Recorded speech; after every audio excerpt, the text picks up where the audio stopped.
और उसके प्रकार। इस वीडियो में हम स्लीव के विभिन्न प्रकारों और विशेषताओं को समझेंगे। यह जानकारी वस्त्रों में स्लीव के सही उपयोग में सहायक होगी। आइए स्लीव के बारे में सीखते हैं। वस्त्र को पूर्ण रूप देने और व्यक्तित्व में निखार लाने के लिए कॉलर और स्लीव का प्रयोग किया जाता है। यह आर्म को ढकने का काम करता है। स्लीव का प्रयोग फैशन के अनुसार किया जाता है, जो वस्त्र को पूर्णता प्रदान करता है। जेंट्स शर्ट में स्लीव लगाना आवश्यक होता है, जबकि लेडीज और बच्चों के कपड़े में स्लीव विभिन्न प्रकार में बनाए जा सकते हैं। स्लीव कई प्रकार की होती हैं, जो डिजाइन, लंबाई और स्टाइल के आधार पर अलग अलग होती है। आइए इन प्रकारों को देखते हैं।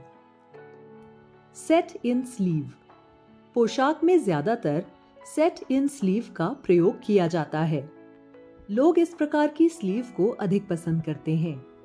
यह एक टुकड़े की आस्तीन होती है जो आर्म होल में सेट की जाती है, जबकि कोट जैसी चुस्त और भारी पोशाक में 2 टुकड़ों की आस्तीन बनाई जाती है। इस प्रकार की आस्तीन बनाने में कोहनी के स्थान पर आकार देना थोड़ा मुश्किल होता है। इस आस्तीन की साइड सीम को अंडर आर्म में जोड़ने से पहले लगाया जाता है, जबकि 2 टुकड़ों की आस्तीन को बाद में सेट करके जोड़ा जाता है। यह स्लीव लंबाई की दिशा में काटी जाती है। Plane sleeve. यह स्लीव लंबाई में काटी जाती है और आर्म होल में फिट की जाती है। इसे हाफ, फुल या 3/4 लंबाई में बनाया जा सकता है। इसका प्रयोग जेंट्स, लेडीज और बच्चों के कपड़ों में किया जाता है। Puff sleeve. यह स्लीव गुब्बारे की तरह फूली हुई होती है। इसे चौकोर कपड़े से काटा जाता है और टॉप तथा बॉटम पर चुन्नट आती है।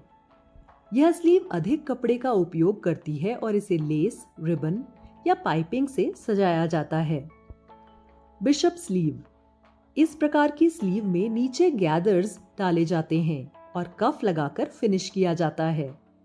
पहले इसका प्रयोग चर्च के पादरी करते थे, लेकिन अब यह फैशन में है।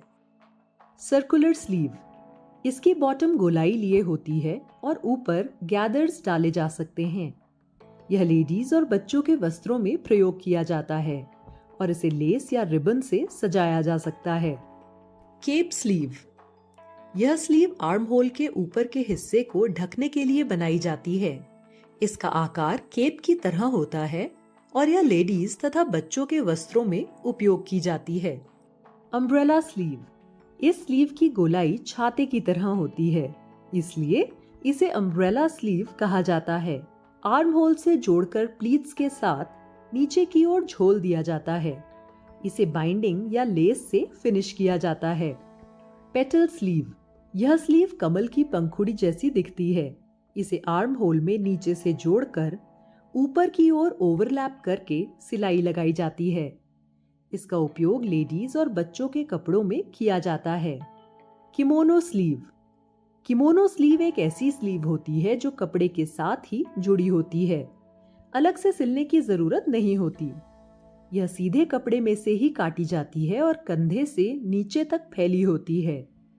इसकी लंबाई तिरछी ली जाती है। इसे डॉलमैन स्लीव भी कहा जाता है।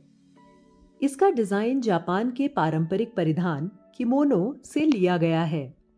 रेगलान स्लीव। इस स्लीव को गले से लेकर आर्म होल तक एक ही टुकड़े में काटा जाता है। यह स्लीव रेनकोट, कोट, झबला और जैकेट में लगाई जाती है। ऐसा माना जाता है कि इसका प्रयोग पहली बार रेगलान नाम के व्यक्ति ने किया था, जो अंग्रेजी सेना का अधिकारी था। सारांश। इस वीडियो में हमने स्लीव्स के अलग अलग प्रकार और उनकी खासियतों के बारे में सीखा। हमने जाना कि स्लीव्स कपड़ों को सुंदर और उपयोगी बनाने में मदद करती हैं।